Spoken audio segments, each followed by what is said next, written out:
Christmas is supposed to be a day of mercy, but the morning my daughter walked into my home, it felt more like a sentence being carried out. I had barely lifted Evelyn's old stocking from the drawer when I heard Ashley's car grinding over the gravel. No knock, no greeting, just her stepping into the living room with the kind of confidence people get when they decide their parents belong in the past. She said she was moving out. Then she told me she had sold the house. My house. The one I built board by board when she was still learning how to write her name. Her husband stood behind her holding a tablet, like a bailiff, presenting evidence. Electronic signatures. Escrow open. Closing date locked. They spoke as if I were already gone. I didn't shout. Grief has a way of quieting a man before it hardens him. But something in her voice that morning made my spine go cold. Not the words, but the certainty. As if she believed I had no right to question her, as if the life I lived inside those walls had expired sometime without my noticing. What she didn't know was that 15 years earlier, on a winter afternoon in a lawyer's office, her mother and I signed something meant to protect this home long after we were gone. And the moment Ashley sold what wasn't hers to sell that old piece of paper started ticking like a fuse. If you think losing a house is the story, you're only hearing the surface. What happened next is what breaks a family, and sometimes what rebuilds a man. I woke up early that Christmas morning. The kind of quiet winter dawn we get along the Santa Barbara coast, pale light sliding across the hardwood floors, touching the frames on the mantel one by one. The house always felt colder in December, not because of the air, but because Evelyn wasn't there to warm it. I still kept her stocking folded in the same drawer wrapped in a linen cloth she loved. Every year since she passed, I took it out on Christmas morning, hung it on the same brass hook she had picked out 20 years ago. It was the closest thing I had to feeling her beside me. I had just set the stocking across my arm when I heard tires on the gravel outside, the crunch of hurried steps. It was too early for visitors. I paused in the living room doorway, stocking in hand, when Ashley pushed the door open without knocking. She never knocked anymore. Tyler followed her carrying a tablet under his arm, eyes darting around like he was checking inventory. Ashley looked sharp, put together, her hair tied back tight, the way she wore it for presentations at her company. There was no warmth in her face, no smile for the holiday. Tyler kept adjusting his jacket sleeve, avoiding eye contact with me. Something was off, I could tell before she even spoke. She walked straight toward me, her pace quick, almost like she had practiced this moment. "Dad, just so you know, we're moving out today. And I've sold your house."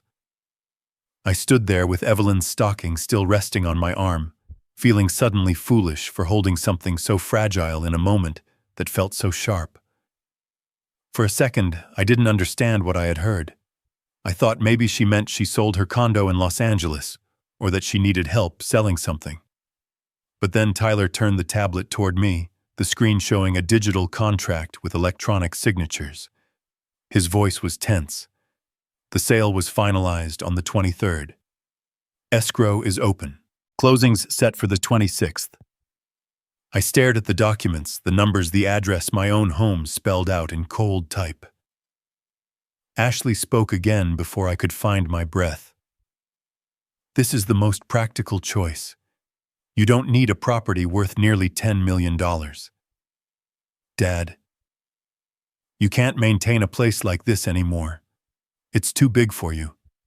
It makes more sense for us to move forward and get you somewhere manageable." Manageable. Somewhere manageable. Her words hit me harder than the announcement itself. I looked past her into the living room. Someone had moved Evelyn's photo from the mantel to a box on the floor. Her favorite ceramic bowl, the one she bought at a small market in Ojai, had been wrapped in paper and stuffed into another box without care. Several decorations she loved were missing from their usual places. Ashley followed my eyes and sighed like I was making things difficult. We didn't touch anything important. Just reorganizing. The buyers want clean lines. The buyers. Not a word about family. Not a single thought for what this house meant. I stepped forward trying to understand. Ashley, you sold the house without talking to me. This is my home. Dad. It was all a lot to handle. You've been here alone for too long. It wasn't safe for you, and legally this was the most efficient option. Everything is taken care of, Tyler added quietly, almost rehearsed. We already arranged your stay at a motel in Ventura. It's set for today. It'll give you time to think things through while we pack up. Think things through. As if I were the one who had made a mess of things. I opened my mouth to ask why. Why today? Why Christmas? Why with so much coldness? But my voice didn't come. I saw Evelyn's stocking slip a little from my arm, and I steadied it with a trembling hand. Ashley glanced at her watch. We really have a lot to do. The movers are coming later, and Mariner Development wants us out before the inspection on the 26th. It's all happening fast, Dad. It's better this way. Better for who? She didn't give me a chance to speak. Tyler held the door open, waiting for me like I was a tenant overstaying my lease. Ashley walked over to the mantel, picked up another small box, and set it by the staircase without acknowledging the stockings or the tree we used to decorate as a family. The room felt different now. Not like a home, but like a property being cleared out. I looked at the walls I had painted with my own hands, the beams I had sanded late into the night, the window Evelyn loved because it caught the ocean light just right in the afternoon. It all felt like it was slipping away piece by piece faster than I could hold on. Ashley stepped in front of me again. We'll drive separately. You can follow us down to Ventura. Your room is already paid for. There was no space to argue. Her tone left none. I took one last look around the living room. The air felt thin. My chest tightened in a way I hadn't felt in years. Maybe it was anger, maybe grief, maybe both tangled together. But there was no scene, no shouting, just a quiet breaking inside me, something small and final. I carried Evelyn's stocking out to my truck. When I closed the door behind me, the sound echoed through the driveway, a hollow reminder of how easily a life can be folded shut. I turned the key, started the engine, and watched in the mirror as Ashley walked back into the house without looking once in my direction. Christmas morning, the day families come together, had become the day mine pushed me out of the only place I had left. I did not put the truck in gear right away. I just sat there in the driveway with the engine idling and the stocking in my lap, looking at the front door that I had carried my daughter through when she was 2 years old. The same doorway she had just walked back through without so much as a glance over her shoulder. The house looked different from the outside, too. Maybe it was just me, but it felt like the place was holding its breath. The wreath Evelyn used to hang was gone. Ashley had decided those old things did not fit her style anymore. There was a bare spot where it used to be a faint outline on the paint, where the sun had missed it for years. Little ghosts of choices we made when we still believed we had time. I shifted the truck into reverse, turned out onto the road that ran along the bluff, and the house disappeared in the mirror.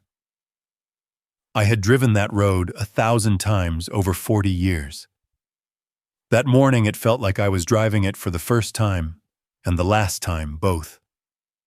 On the way toward town, my mind went backward, not forward. I remembered another Christmas, the first one in that house. Ashley was 8. Evelyn had insisted we move closer to the water, even though it meant I would spend more time on the road going to job sites. She said the ocean would be good for Ashley, that a girl should grow up with something beautiful outside her window. I took extra jobs back then, small remodels, weekend concrete work, anything that brought in enough to keep the mortgage paid, and still have something left over for Ashley's school clothes and soccer camps. I was tired all the time, but back then, the tired felt meaningful. I would come home covered in dust and see Evelyn in the kitchen, flour on her cheek, Ashley at the table doing homework, and it all made sense. Evelyn was the glue. She had a way of making the three of us feel like a team. When Ashley rolled her eyes at me for tracking mud into the house, Evelyn would smile and say that mud meant food on the table. When I missed a school performance because a pour went long, she filmed it, and we watched it together that night on the couch. She never let any one of us drift too far from the others. Then came the year the doctor said the word no husband wants to hear. By the time we understood how bad it was, there were more beeping machines than hope. Evelyn fought as hard as she could. She still worried about us more than herself, even at the end. I sat with her one night in the hospital room, the ocean only a memory in the dark window, and she told me to keep the house no matter what. She said our daughter would need a place to come back to even if she did not know it yet. Evelyn left us in 2013. When we walked out of that hospital, there were only two of us. Everything changed in ways I did not quite see at the time. Ashley finished college, moved down to Los Angeles, got a job at a fashion marketing company. She went from cotton t-shirts and old jeans to tailored blazers and influencer events in a few months. The first time she brought some of her new friends up to Santa Barbara, I remember the way they looked around the house at the old family photos and the handmade cabinets like they were visiting a museum of a life they would never want. They were polite, but their compliments all sounded the same. So charming, so rustic, so you. After that, Ashley came up less often. Calls got shorter. When she did visit, she seemed distracted, always checking her phone, always half far away. She would talk about campaigns and brand deals, about rooftop bars and downtown lofts, about a world that revolved around impressions and engagement and image. And once in a while, she would say a little joke that wasn't really a joke. You should sell this place while the market is good. You could get a condo in town and not have to worry about all this maintenance. I would tell her the house was fine, and I liked fixing things myself. She would shrug the way people do when they file your answer, under stubborn instead of thoughtful. Then Tyler arrived. The first time I met him, he shook my hand like he was in a hurry to move on. Nice enough on the surface. Talked about strategy and investment and upside. He treated Ashley like an asset more than a partner. I noticed, but I kept it to myself. A father's opinion carries less weight when his daughter decides he does not understand the world anymore. All those small moments, all those tiny cracks, I saw them differently as I drove south toward Ventura that Christmas morning. They lined up in my mind like studs behind drywall, a structure I had not recognized while it was being built. It was easier to think about wood and concrete. People you can measure wrong or years and not know until something gives way. By the time I pulled into the motel parking lot, the sun was higher, washing the paint on the doors, a tired kind of blue. The sign buzzed faintly. I checked in, took this key card, walked into a room that smelled like cleaner and old air. One bed, one chair, a small table, a television bolted to the wall. No stockings, no family photos, no view of anything but a parking lot and a strip of asphalt. I set Evelyn's stocking on the chair like it was a guest who had followed me there. I sat on the edge of the bed and listened to the air conditioner hum. It was the first time in a long time that I did not know what to do with my hands. When you work with your hands, your whole life stillness feels wrong. My phone buzzed. A message from Ashley. She wrote that they would be busy the rest of the day getting things organized, that the new owners had a schedule, that it was important everything looked presentable before the 26th. At the end, she added that the motel was only booked for a few days, so I should start thinking about more permanent arrangements. I stared at that last line for a long time. More permanent arrangements. There it was laid out without emotion, like she was talking about a storage unit instead of her father. I did not answer. There was nothing to say that would not turn into a fight over a screen. and I was too tired for that. Later that afternoon, as the light started to turn that soft California gold, I heard a car pull up outside the room. I parted the curtain and saw Tyler's SUV. He stepped out, smoothed his jacket, and knocked once on the door before opening it. He looked around the room, nodded like he was inspecting a hotel he had booked for a client. He said that it was not so bad that plenty of people stayed in places like this, that it was just for a little while. Then he said that tomorrow they would need the house to themselves all day, that the staging team and inspector were coming, that it would be best if I did not come by just to keep things simple. He tried to soften it, said, I would get used to the motel, that it might even feel freeing not to have so much space to worry about. The way he said freeing made something inside me tighten. I listened, nodded once, and let him hand me a small envelope with some cash like I was a foreman getting paid out at the end of a job. When he left, the room felt even smaller. The ocean was still out there, only a short drive up the highway, but for the first time in my life, it felt far away from me. That night, I lay on the motel bed, staring at the ceiling, feeling every one of the years between the man I had been when we moved into that house and the man who had just been moved out of it. Somewhere between those two men, my daughter had decided she was done with the part of her life that had my name on it. I knew I would have to do something more than just lie there and let it all wash over me. I just did not yet know what that something was. Sleep did not come easy in that motel room. I lay there with my hands behind my head, listening to the air conditioner cycle on and off, watching the red numbers on the alarm clock crawl forward. Somewhere between midnight and whatever came after, the numbness faded, and something harder started to settle in its place. I could not just float there like driftwood. I had spent a lifetime fixing things with my hands. I was not built to let my own life be carried off without a fight. I reached for my phone on the nightstand. The screen lit up my face, made the room feel even smaller. There were a few messages from extended family, old friends, the usual holiday greetings. Nothing from Ashley beyond that last text about looking for more permanent arrangements.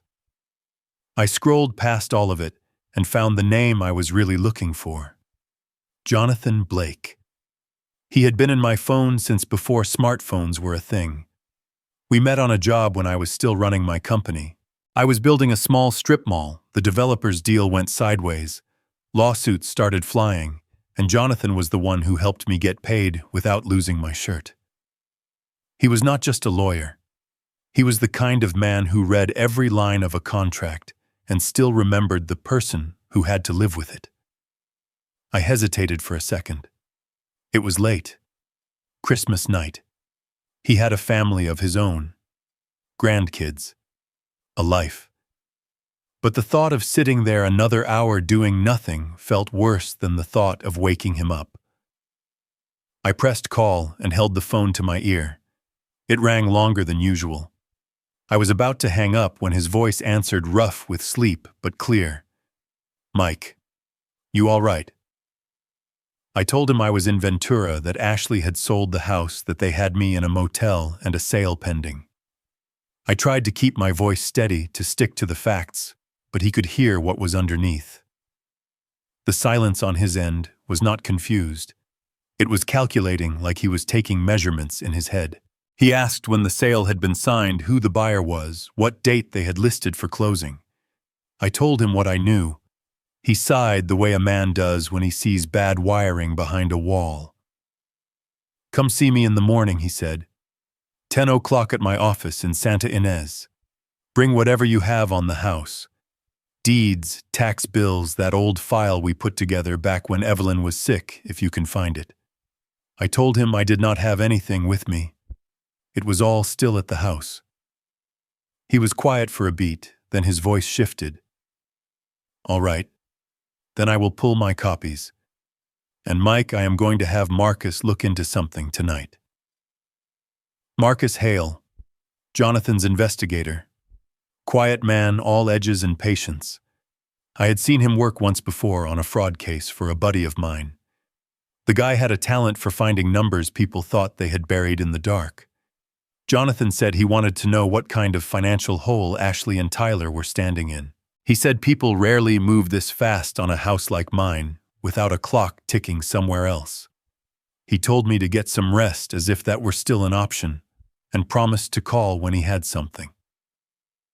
After the call, I sat on the edge of the bed, phone still in my hand, staring at the thin curtains drawn across the window. I could see the glow of the motel sign bleeding through the fabric. Evelyn's stocking was still on the chair, folded neatly, like it did not belong in a room like this. I thought about all the times she worried I was not prepared for the future, how she pushed me to get things in writing, to protect what we had built. I wondered if somewhere she already knew I would be sitting in a place like this one day, needing those papers more than ever. I must have dozed off sometime before dawn, because the next thing I remember is waking up to my phone buzzing on the nightstand. The alarm clock said 8:17. My back reminded me I was not meant for motel beds. There were 2 missed calls and 1 voicemail from Jonathan, plus a text from a number I did not recognize. I played the voicemail first. Jonathan sounded more awake, more focused. "Mike, call me when you get this. Marcus dug up a lot overnight. It is worse than I thought, but it explains their timing. We will go over it when you get here, but check the file he just sent you. And make sure you bring that phone." I opened the text from the unknown number. It was from Marcus. No greeting, just a message that said to check my email, followed by a link to a secure file. I logged into my email and saw his name at the top of the inbox. The report was not long, but it was dense. Marcus had a way of stripping the story down to the bones. Bank accounts, credit cards, loan agreements, trading accounts, all tied together with lines and dates. I read that Tyler had opened multiple brokerage accounts during the pandemic, chasing crypto and tech stocks like lottery tickets. At first, there were gains. Then he started using leverage borrowing against positions that were already risky. When the market turned in 22, it did not just dip, it fell out from under him. By Marcus's tally, there were losses totaling over $1.2 million spread across several exchanges and trading platforms. Margin calls had forced liquidations at the worst possible prices. What was not wiped out had been converted into debt. Then there were the credit cards. 6 of them, all near their limits. 2 were in Tyler's name, 3 in Ashley's, 1 joint. Flight charges, luxury hotel stays, designer purchases, dinners that cost more than the average mortgage payment. Most of it tied to Los Angeles and New York, with a few Vegas weekends thrown in for good measure. The balances added up to about $280,000. Finally, there was a loan agreement buried near the end of the file. A short-term note for $150,000 from a private lender listed as Marotta Capital Group. The interest rate climbed every month they missed a payment. The due date was December 24th. There was a note from Marcus at the bottom of that page. He wrote that Marotta Capital was widely believed to be a front for Vinnie Marotta's street operation. The kind of debt you did not just walk away from. Under that, Marcus added a simple line. They used the pending house sale as their exit plan. There was another section that hit me even harder. He laid out how Ashley had tied herself to all of this. Joint accounts, co-signed cards, a shared line of credit on Tyler's business. No mention of me anywhere, except a brief note that my name did not appear as a guarantor or co-borrower on any of these obligations. They had insulated me legally while using my house as their psychological collateral. In their minds, if everything went wrong, they would just sell the place I lived in and be free. I scrolled back to the top, looked at the dates again. Trades going bad through 22 and 23. Credit cards maxing out. The loan from Marotta due on Christmas Eve. The contract with Mariner signed on the 23rd. The timing fit together too neatly to be coincidence. I set the phone down and stared at the wall for a long moment. The anger that rose in me was not the hot, wild kind. It was steady like a pilot light that had just been turned up. All those excuses about my safety, all that talk about being practical and realistic, none of it had anything to do with me. They did not sell the house because they were worried about their old man falling down the stairs or forgetting to turn off the oven. They sold it because they were drowning in their own choices and needed a raft. Somewhere between the report and my next breath, something shifted inside me. I stopped replaying what Ashley had said that morning and started listening to a different voice. The one that had kept me alive through slow winters and bad contracts. The one that knew how to build something solid and tear something rotten down to the studs. I picked up my phone again and checked the time. If I left within the hour, I could make it to Jonathan's office in Santa Ynez by 10. I grabbed my jacket, folded Evelyn's stocking with more care than the motel deserved, and slipped it into my bag. As I stepped out into the bright Ventura morning, the air smelling faintly of diesel and ocean salt carried on the wind, I realized something simple and important. I had not lost everything yet. And I had signed far more papers on that house than my daughter had any idea about. The drive up to Santa Ynez that morning felt different from all the other runs I had made through that valley over the years. I had driven that route with material in the back of my truck, with tools rattling with Ashley asleep in the passenger seat when she was little and could sleep anywhere. That morning, it was just me, a small overnight bag, and a phone full of information I never wanted to have about my own daughter. Highway 101 gave way to the smaller roads that cut inland. The ocean disappeared, replaced by vineyards and rolling hills. It was the kind of drive Evelyn loved. She used to lean her head against the window and talk about how we would take more time to explore wine country when we were older, when the job slowed down and the house was finally paid off. I had always said we would when things settled. Things never settled. They just shifted. Jonathan's office sat in a low building off the main street in Santa Ynez, tucked between an insurance agency and a coffee shop. Nothing flashy, just his name on the glass and a worn brass handle that stuck a little when you pulled. I parked out front and sat for a second, taking in the quiet of the town. Christmas decorations still hung from the lampposts, a reminder that somewhere nearby, people were still enjoying the holiday. Inside, the receptionist gave me a sympathetic half-smile and told me Jonathan was expecting me. His door was open. He stood up when I walked in, white hair, a little mussed. Glasses pushed up on his head like he had just pulled them off to think. He came around the desk and shook my hand, holding on a little longer than usual. His office smelled like old paper and coffee. Stacks of files lined the wall behind him, but one thick folder sat open on his desk, my name written across the tab in his neat handwriting. He nodded toward the chair. "Sit.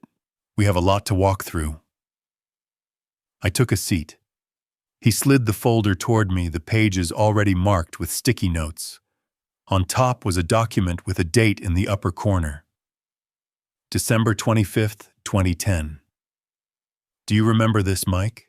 I looked at the heading, the legal language, the neat signatures at the bottom. It took me a second to connect it.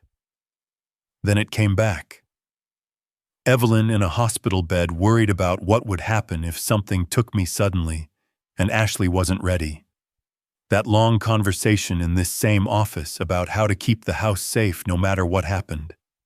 Back then I had thought we were planning for sickness, for estate taxes, for bad luck.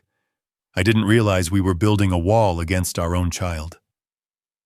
Jonathan tapped the paper with his pen. "This is the ground lease we drafted when you and Evelyn set up Reed Family Land, LLC. The land went into the company. We put the structure, the house itself, in Ashley's name like Evelyn wanted, but only as long as this lease existed between the two." I remembered Evelyn's voice from that meeting. She wanted Ashley to feel trusted, to have something tangible to her name, but she also wanted a backstop. She had looked at Jonathan and said she did not want the house lost in some future divorce or lawsuit. She had asked for a way to keep the land tethered to the family, no matter what. Jonathan flipped to another page. The lease term is 15 years. Start date December 25th, 2010. End date. He pointed December 25th, 2025 at 0001. That is early morning yesterday. He let that sit in the air a moment, then turned to the reversion clause, the part he had circled in red.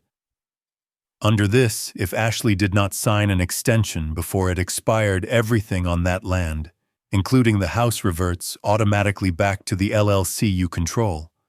No extra paperwork needed. It is baked into the agreement. We did that because Evelyn insisted there needed to be a hard line. I stared at the words, then at my signature, then at Evelyn's.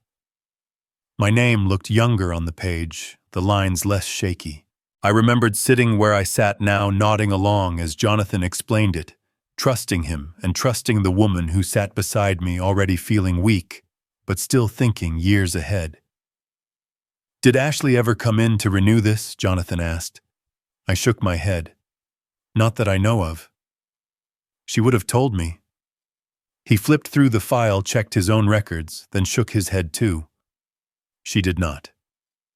Nothing in my system, nothing filed with the county. As far as the law is concerned, this lease expired yesterday before sunrise, which means at this moment Reed Family Land LLC owns not just the dirt under that place, but every nail and beam sitting on it. He slid another document across the desk, a copy of the purchase agreement Ashley and Tyler had signed with Mariner Development Group on December 23rd. He laid it side by side with the lease. When she signed this 2 days before Christmas, she still held title to the structure subject to the lease. When the clock ticked past 0001 on Christmas morning, that structure became property of the LLC. She did not extend. She did not even ask what would happen. So by the time they close on the 26th, Ashley has nothing left to convey. I could feel the room narrow down to the edges of those 2 pieces of paper. My daughter had walked into my living room on Christmas morning, told me she had sold my house, and had no idea that a signature she never bothered to read carefully had already cut her out of it. I leaned back, exhaled slowly. So you are telling me she sold something that as of yesterday morning she no longer owns? Jonathan nodded. In effect, yes. From a legal standpoint, Mariner is under contract to buy an interest that evaporated the moment this lease expired. They have a right to be very upset about that. And you, he looked at me, have not suddenly become homeless, at least not on paper. The anger that had been simmering since the motel mixed now with something else. Relief was not the right word. It felt more like a grim kind of justice. I had not gone looking for a way to hurt Ashley. Years ago, we had gone looking for a way to protect her. Somewhere along the line, she had stepped right into the trap she did not know we had set for anyone who tried to take the house away. I ran my finger along Evelyn's name. She had been gone 12 years, and she was still protecting the one place she believed should hold steady. What happens now? I asked. Jonathan folded his hands. For the moment, nothing loud. Mariner still thinks they are buying a clean title from Ashley. If we rush at them, we risk getting dragged into a fight we do not need. The first step is to make sure your ownership is crystal clear in the county records. Then we prepare for the inspection and closing meeting on the 26th. When everyone is in one place, we let the facts speak. I pictured Ashley in that room, expecting to walk out with a wire confirmation and a fresh start. I pictured Tyler already spending money in his head. I pictured their faces when they realized the house was not their lifeline, just a platform they had tried to jump from, without checking if there was anything underneath. Jonathan picked up another sheet. Marcus is still pulling details, but the pattern is obvious. They planned this sale to line up with that loan due on Christmas Eve. They were going to clear the debt, wipe the cards, and leave town. Your safety was a convenient story. The house was their parachute. I nodded slowly. The quiet in my chest felt heavier now, but it was not the same kind of weight as before. It was the weight of knowing I had a foundation under me, after all, one that had been poured a long time ago. Jonathan slid the folder back toward me so I could see the top page again, the dates, the signatures. "We are not going to shout," he said. "We are not going to make threats. We are just going to walk into that closing and let everyone read what they should have read 15 years ago." I traced the edge of the paper with my thumb, remembering Evelyn's hand on my arm, the day we signed it, the way she had whispered that we were doing the right thing for Ashley's future. I had no idea then that her idea of protecting our daughter would one day be the only thing standing between me and the street. And I had no idea yet just how much worse Ashley's choices were going to look when we saw them in the light of that room 2 days later. I stepped out into the parking lot, and the sunlight felt sharper than it had that morning in Santa Ynez. It hit the hood of my truck, the gravel, the windshield. Everything too bright for a day carrying the kind of truth Jonathan had laid out. I sat there behind the wheel for a long moment, thinking I needed airspace, something big enough to hold what I was feeling. The truth was nothing felt big enough anymore. The drive back to the motel passed in a kind of blur. I remember the outline of the hills, the long stretches of fencing, a few horses grazing in the distance. I kept seeing Evelyn's name on that lease, hearing Jonathan's voice explaining how the ground beneath that house had never stopped belonging to me. Yet running parallel to that small thread of relief was a deeper ache, one I had been trying not to look at directly. The ache of knowing Ashley had seen my life as something disposable. I parked outside the motel room, grabbed the bag from the passenger seat, and sat on the edge of the bed before I even took off my jacket. The room still had the same flat odor of cleaning products and stale air. Evelyn's stocking hung off the back of the chair where I had left it, like a guest trying not to take up space. I stared at it for a moment, and for the first time that day, something inside me softened, just for a breath. Then my phone buzzed. A message from Marcus. No greeting, just a note telling me the file he had mentioned was ready. Another buzz followed the email notification lighting up the screen. I opened it expecting numbers, bank documents, spreadsheets like before. It was not that. I saw the restaurant photo first. A warm glow through glass walls. Montecito. I recognized it. Evelyn and I had gone there once for an anniversary when the business was doing well. It had seemed too fancy for us back then. Now it was the place my daughter had chosen to celebrate selling the house I built with my own hands. There was a second attachment, an audio file, and a short sentence from Marcus. You should hear this before tomorrow. I sat up straighter. Something in my chest tightened. I tapped play. At first it was all background noise. Forks tapping plates, small bursts of laughter from nearby tables, glasses being raised. A soft bass line vibrating through the speakers. Holiday lights must have been up around the bar. I could almost picture it.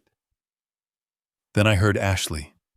Her voice was bright in a way I had not heard in years. Light and loose, like she had finally taken a breath after months of holding it in. We did it. The deal is signed. By next week, we are out of California. Austin is going to be such a better fit for us. A friend of hers asked how she convinced her father to go along with it.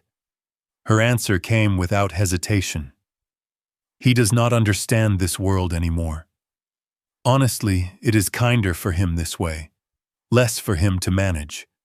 He was going to fall apart sooner or later. I felt my hand curl slowly into a fist against my thigh. I told myself to breathe. Just breathe. but each sentence hit in a place I did not spend much time acknowledging. The place where a father keeps the memories of when his kid used to call him hero without even thinking about it. Tyler chimed in, bragging like he had solved something complicated. Once that wire hits, everything changes. No more calls from lenders.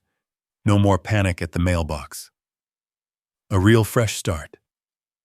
Finally, a woman at the table asked if I would be moving with them. Ashley laughed softly. A laugh I recognized in a distant way, like remembering a song you used to know by heart. He will stay here somewhere simple. He needs peace, not decisions.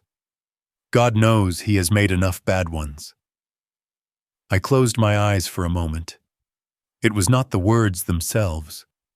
It was the ease with which she said them, like she had rehearsed this idea of me until it felt like truth to her. Another voice asked what I thought about the sale. Ashley answered before the question even finished. He does not know the details. And honestly, he might not understand them even if we told him. It is better to keep things moving. The house was weighing all of us down. Something cold spread through my chest, slow and steady, like someone pouring winter into my ribs. I was suddenly aware of how quiet the motel room was, how the hum of the air conditioner had stopped without me noticing. Then Tyler spoke again, louder now, sounding both proud and relieved. We saved him from himself. If we had not stepped in, he would have held on to that place until he broke under it. This is actually better for him, a clean cut. I thought of all the nights I stayed up tuning the old boiler, patching drywall, fixing the gutters, keeping that house alive, not because it was a burden, but because it was home. Evelyn and I built our life there. Ashley grew up there. The hallways still carried the echo of her running down them on Christmas morning. There was nothing about it that had ever broken me. Then I heard Ashley say something I will not forget until the day I die. Sometimes you have to let go of dead weight. The words hung in the air. Then the table erupted in soft, sympathetic laughter, the kind people offer when they think they are agreeing with something. I turned off the recording. Not abruptly, just slowly, like the movement of a man placing a final piece in a puzzle he never wanted to finish. The motel light flickered overhead. I stared at the blank wall in front of me and felt the echo of that sentence repeating quietly in my mind, not as words anymore, but as a severing. I leaned back in the chair and let the silence swallow the room. Outside, a car rolled by its headlights, sliding across the window like a passing thought. Somewhere in that silence, a memory rose. Ashley, at 9 years old, crying on the front steps because her dog had run off. I had spent 2 hours combing the neighborhood with her until we found him near the old trailhead. She clung to my side the whole walk home, whispering she never wanted to lose anything again. I looked down at my hands now. They were older, lined with years she had not lived beside me, but still steady. Ashley had not just walked away from me. She had rewritten me into something less than a man, something expendable. I stood up, crossed the small room, and turned off the light. The darkness felt honest, without noise, without decoration. Just the truth settling into place. Tomorrow would come, and with it, the meeting that would show her exactly what she never bothered to learn. That I was not done, and that I had not been the one drifting away. The motel room was quiet in a way that felt unnatural, like the walls were holding their breath with me. After listening to that recording, I could not bring myself to turn the lights back on. The dark suited me better. It made the room softer, somehow made the truth sit in the air without bouncing back at me from every surface. I sat at the small table by the window, the papers Jonathan had given me spread out in front of me, the edges curling slightly from being handled too much in one day. I checked the time on my phone. Still hours before midnight. Still hours before anything officially changed. The night felt long, stretched thin over everything that had happened and everything that was about to. I reached for Evelyn's stocking, where it lay folded beside the papers. There was a loose thread near the top seam. She had sewn it herself back when Ashley was little, sitting on the couch with a lamp beside her, humming softly while she worked. I rubbed the fabric between my fingers and felt a warmth I had not felt all day. It steadied me. Jonathan had told me earlier that the exact moment mattered. 0001. 1 minute past midnight on December 25th. The moment the lease from years ago would expire and the house would return to the LLC by design. A small detail in a larger plan that Evelyn had insisted on when we still thought we had all the time in the world. "You will be glad someday we did this," she had said. I remember the way she looked at me that afternoon in Jonathan's office, tired but sure. She had always been able to see ahead of me, sometimes painfully far. I picked up the top document again and traced my finger along the date. December 25th, 2010. I had been 53 then, still strong enough to work long days, still believing Ashley would always come back home for guidance, still thinking the world was something you could steady if you worked hard and kept your word. Now I was 68, sitting alone in a motel room off the Ventura Freeway, waiting for a clause written 15 years earlier to save the one thing I had left. A text buzzed on my phone. Jonathan. He rarely texted, which made the sound sharper in the quiet. Try to get some rest. Everything changes at 0001. I typed back a short acknowledgement, then set the phone down. Rest was not something a man could choose. It either came or it didn't. Tonight it wasn't coming. To keep my hands busy, I organized the papers into a new stack. The LLC filing, the lease, the deed, the signature pages, the reversion clause, a note Jonathan had added for the upcoming meeting explaining the effect of the expiration. Each page felt like a brick in a foundation I had forgotten I poured. The minutes drifted by. Somewhere outside, a truck rumbled down the street. A dog barked once, then fell silent. A group of kids laughed near the parking lot, their voices carrying through the thin motel walls. Life was still moving out there, unaware of the shift, waiting in the dark. When the clock on my phone read 11:45, I stood and stretched, feeling the ache in my shoulders. I walked to the window, parted the curtain, and looked out at the shadows cast by the streetlights. The air was cool, the kind of California winter night that still carried the smell of the ocean even this far inland. I thought of Ashley then, wherever she was that night. Maybe asleep in what she believed was still her home. Maybe out drinking with Tyler and their friends again. Maybe dreaming of Austin and a life where her father existed only as an occasional holiday responsibility. She had no idea what was coming. No idea that everything she thought she controlled had already slipped away from her grasp. A strange mix of sorrow and resolve settled in my chest. I did not want revenge. Not in the childish sense. What I wanted was truth to land where it belonged. Evelyn had once asked me to protect the house. I had tried. I had kept up the repairs, paid the taxes, cared for every inch of it. But the real protection, the legal shield, had been her idea. Her foresight. Her insistence. I had followed her lead without knowing I would one day be thanking her for it. I sat back down at the table and waited. 11:58, 11:59. Midnight. The room remained the same. The world did not shake or shift. But for me, something did. It felt like a quiet click inside my chest, a lock turning that had been waiting years to move. I watched the clock. When the numbers changed to 0001, my phone buzzed again. A message from Jonathan. It is done. Lease expired. Reversion effective. The house is yours again, Mike. I exhaled long and slow. Not victory. Not relief, exactly. Something heavier, something that recognized what had been nearly taken and what had quietly survived. I picked up the photo of Evelyn I kept in my wallet and set it on the table. Her smile, soft and certain, met mine in the dim motel light. I touched the corner of the picture and spoke barely above a whisper. I kept my promise. Outside, a car passed with its headlights sweeping across the wall. The night moved on just as it always had, unaware of the restoration written into that single minute. But I felt it. A shift in the ground beneath me.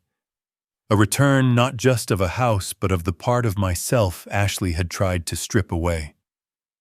I gathered the papers, folded the stocking, and placed everything neatly back into my bag. Tomorrow would come soon enough. Tomorrow, Ashley and Tyler would learn the truth they never bothered to ask for, and I would finally be ready to face them. Morning on the 26th came sooner than I expected. I woke before the alarm, the motel room still gray, the air cold against my face. For a moment, I could not remember where I was. Then the details slipped back into place. The papers, the lease, Jonathan's message at 0001. The quiet sentence I had said to Evelyn's photo.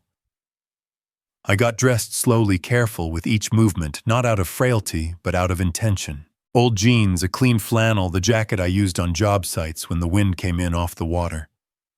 I packed the folder in my bag, slipped Evelyn's stocking in beside it, and headed out into the parking lot.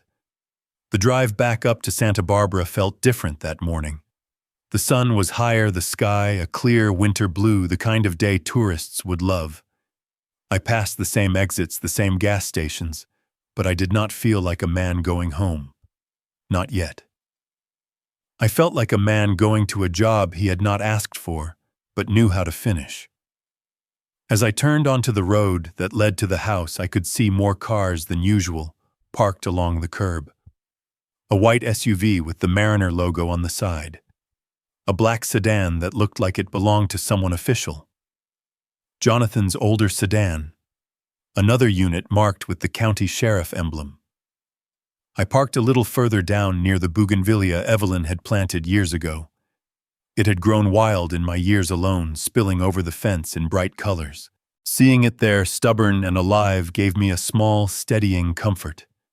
Jonathan was standing near the front steps, talking quietly, with a woman in a dark suit I assumed was Nora Kim. Sheriff Moore leaned against his vehicle, arms crossed, watching the front door. A younger man in a Mariner jacket, probably Ryan, held a tablet and a stack of printed documents. Jonathan saw me and walked over, nodding toward the house. Everyone is inside. Caleb is already here. He wants this over with. I asked if Ashley and Tyler were there yet. He gave a small tilt of his head toward the driveway. I followed his eyes and saw Ashley's SUV turning and Tyler at the wheel. They parked like they owned the concrete. Ashley stepped out, dressed like she was headed to a meeting in the city, not to a house that used to be her childhood home. Tyler adjusted his watch, straightened his collar, and gave Caleb a confident half-smile as they approached. "There you are," Ashley said when she noticed me, her tone light but a little forced. "You made it.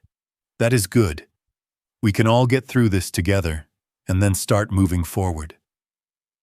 I did not answer. I just watched her walk past me up the steps into the house. Into my house. We gathered in the living room. The furniture was slightly rearranged, staged to look neutral and appealing. Some of my things had been removed. The walls looked bare where family photos used to hang. The ocean view through the back windows was the one thing they had not been able to repack or hide. Caleb stood near the fireplace, arms folded, face unreadable. Ryan hovered beside him with the tablet. Nora and the sheriff stayed slightly apart, observing. Jonathan moved to my side, the folder in his hands. Ashley started speaking before anyone else could.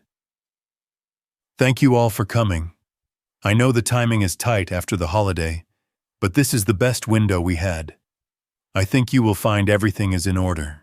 We have done our part to make the transition smooth." Caleb did not respond right away. He looked to Ryan, then back at Ashley. "Before we talk about smooth," he said, "my team would like to confirm a few details about title and the lease arrangement we discovered yesterday in the county records." A flicker crossed Ashley's face. Just a flash. Then she smiled again, the way people do when they think they can charm their way past something. "Of course. My husband and I have done everything by the book. You have the purchase contract. We signed it on the 23rd. Escrow is open. We are ready when you are." Jonathan cleared his throat gently. "If I may," he said, "there is additional documentation everyone should see before we pretend this is a simple transaction." He opened the folder and pulled out the ground lease, holding it so Caleb and Ryan could read. He explained in his calm lawyer voice that in 2010, Reed Family Land LLC had been formed, that the land was placed in the LLC, that a lease had been executed giving Ashley the right to place and own a residence on that land for 15 years. He pointed to the dates. Start. End. The reversion clause. No extension on file. Ryan took the document, scanned it, then quickly tapped on his tablet, pulling up county records. His eyes moved fast. You could see the moment he found the matching filings. "The lease expired at 0001 on December 25th, he said quietly. "Yesterday morning." Jonathan nodded. "Which means that as of that moment, every improvement on this parcel reverted to Reed Family Land LLC, my client's company." Ashley looked from the lease to me and back again. "That cannot be right," she said.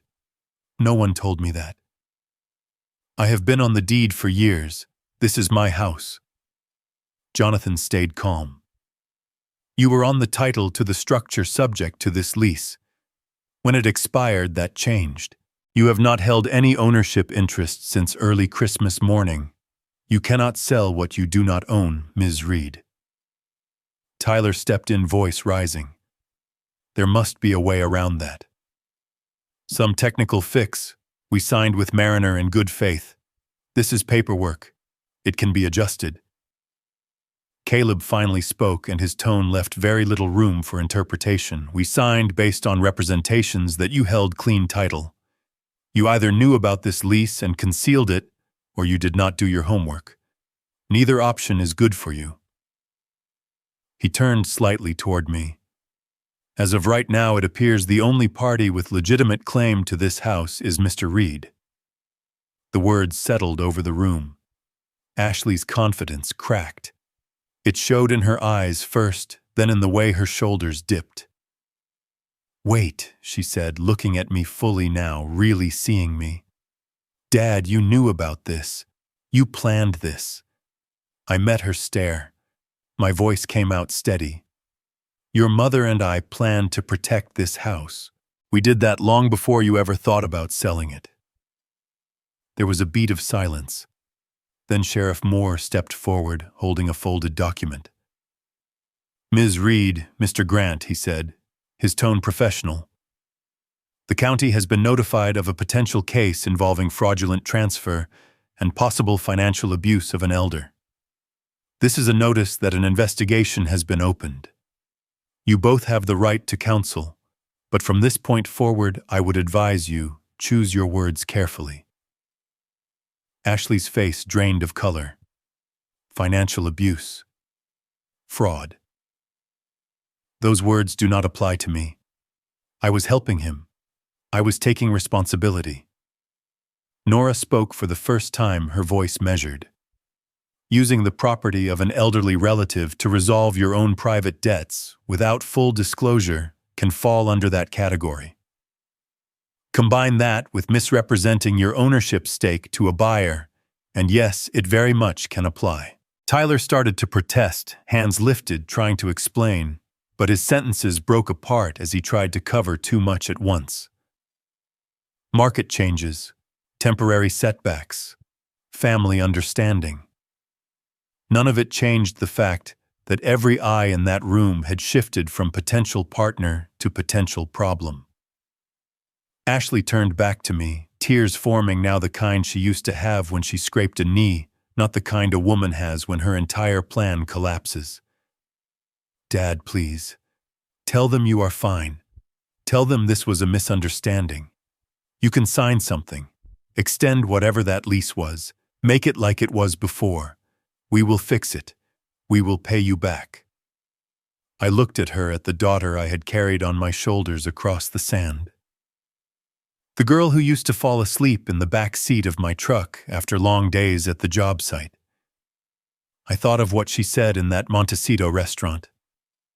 "Dead weight. He will survive somehow. This will lighten the load. You did not sell this house to help me," I said, my voice quiet but clear. "You sold it to save yourselves, and you sold something that was not yours anymore." She shook her head, a small, desperate movement. "You cannot do this to us." That was the part that cut deeper than any lawyer's words. Us, as if the only harm done in this room was mine to give. I did not answer her right away. I let the silence stand between us, as solid as any wall I had ever built. Outside, I could hear the ocean faintly steady and indifferent just beyond the glass. The day was not over.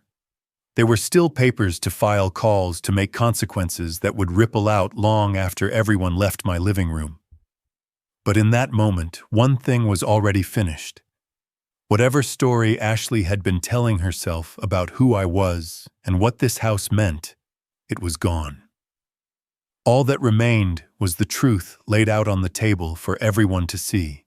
I watched Ashley struggle to understand what had shifted in the room, but her expression stayed suspended somewhere between disbelief and fear. For years I had known her as someone who filled silence quickly, always ready with an explanation or a justification. But now she stood frozen, her breath caught in her throat, her eyes darting from the sheriff to Nora to Caleb, and finally back to me, as if I were the only one who could pull her from the edge. The sheriff was the first to move. He turned to Tyler, who had been standing rigid near the hallway, fingers fidgeting at the seams of his jacket. Moore spoke quietly, but clearly, his hand resting near his holster, not threatening, just procedural. He asked Tyler to step outside to answer a few questions regarding the funds he had received and the debts tied to the attempted sale. It was not dramatic. There were no raised voices or snapping cuffs. But when Tyler followed him out of the house, the weight of the moment sank into the floorboards. The door clicked shut behind them. A quiet sound. Yet it felt like the house itself exhaled. Ashley dropped onto the arm of the sofa, her face buried in her hands. I could hear her inhale sharply, the kind of breath someone takes before the truth finally catches up. "Dad," she said into her palms, her voice thin, barely steady. "I messed up, I know that, but I can fix it if you help me. Please. I do not want to go to court. I do not want to lose everything." Her shoulders shook once, not a sob yet, but the beginning of one. I watched her fingers tremble at her temples. For one brief second I saw the girl she used to be, the child who would run to me with scraped knees, looking for reassurance that the world was still safe.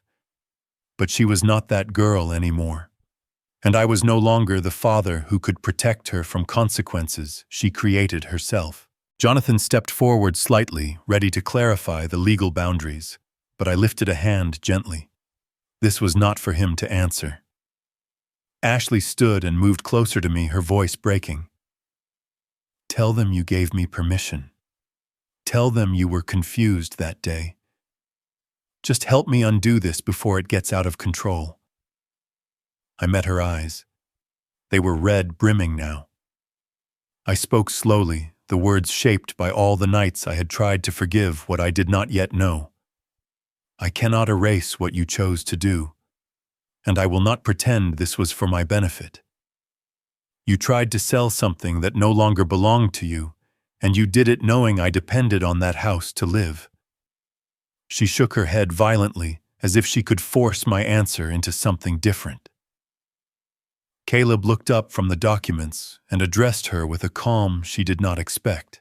He clarified that because I had not signed anything, and because the reversion clause was in effect before Christmas morning, there was no legal exposure to me in the failed transaction. Mariner had no grounds to pursue claims against me. If they filed a civil case, it would be directed at Ashley and Tyler for misrepresentation.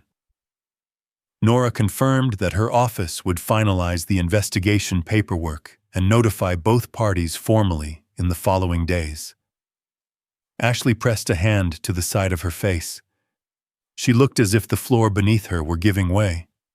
She had believed she could shape this moment into the outcome she wanted, but the truth did not bend for her, not today. When she spoke again, her voice was small. "Dad, I never meant to hurt you." I thought of the recording Marcus had captured, her laughter, the relief in her voice as she spoke of letting go of dead weight, the way she talked about me like I was already slipping out of the world. I looked at her without anger, without pity. Intent does not erase harm, and some lines once crossed cannot be patched back together. She took a step back as if the air between us had turned solid. No one said anything after that. Not Jonathan, not Nora. The quiet in the house had a weight to it, like the years that had built its walls were settling into place again. Each face in the room carried the understanding that something final had just happened. After a few minutes, Ashley gathered her bag with shaking hands. She did not look at me again as she walked out the front door. I watched her pass through the space where the tree used to stand in her childhood winters, past the wall, where her height had been marked in pencil every birthday, past the threshold, where her mother once kissed her goodnight. Then she was gone. By late afternoon, the officials had left. Mariner's vehicles disappeared down the drive. Jonathan stayed behind a few extra minutes, checking in with me, making sure I understood the next steps. When he finally drove off, the house fell into that quiet I remembered from the years after Evelyn died. Not empty. Different. A quiet that held breath rather than took it away. I walked through the rooms slowly. Some drawers had been pulled open. Some of Evelyn's things sat in boxes. A few decorations were missing, leaving faint outlines on the walls. I put each one back where it belonged. The rhythm of small repairs steadied me. My hands knew this house the way a man knows the lines on his own skin. As dusk fell, I took Evelyn's stocking from my bag and hung it on its hook above the fireplace. The fabric looked soft in the glow of the late afternoon light. The thread she stitched years ago still held. I touched it gently. I sat in her old chair by the window and listened to the ocean rolling in from beyond the cliffs. It felt like sitting at the end of a long road, the kind with potholes and unexpected turns, but a road that brought me home all the same. Justice, I realized, is rarely beautiful. It does not come wrapped in forgiveness or joy. Sometimes it arrives quietly in the early morning, in a clause someone insisted on long ago, in a truth you cannot ignore in the moment you finally choose to stand where you should have stood from the beginning. That night, I did not think about punishment or revenge. I thought about the work ahead, the kind of work a man does when he wants to rebuild something that matters. Some damage cannot be undone, but a life can still be lived with dignity if a man knows what he stands for. As the last light faded, I let my eyes rest on the stocking, on the chair, on the home I had almost lost.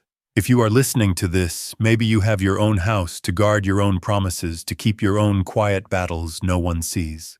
Maybe you know what it feels like to be taken for granted, or to love someone so deeply that their betrayal cuts right through you. All I can tell you is this: family is a choice we keep making. Responsibility is a torch we pass forward. And the values we protect today become the shelter someone we love will need tomorrow. Sit with that for a while. Think about what you stand to lose and what you are willing to protect. Stories end, but the questions they leave behind have a way of staying with us.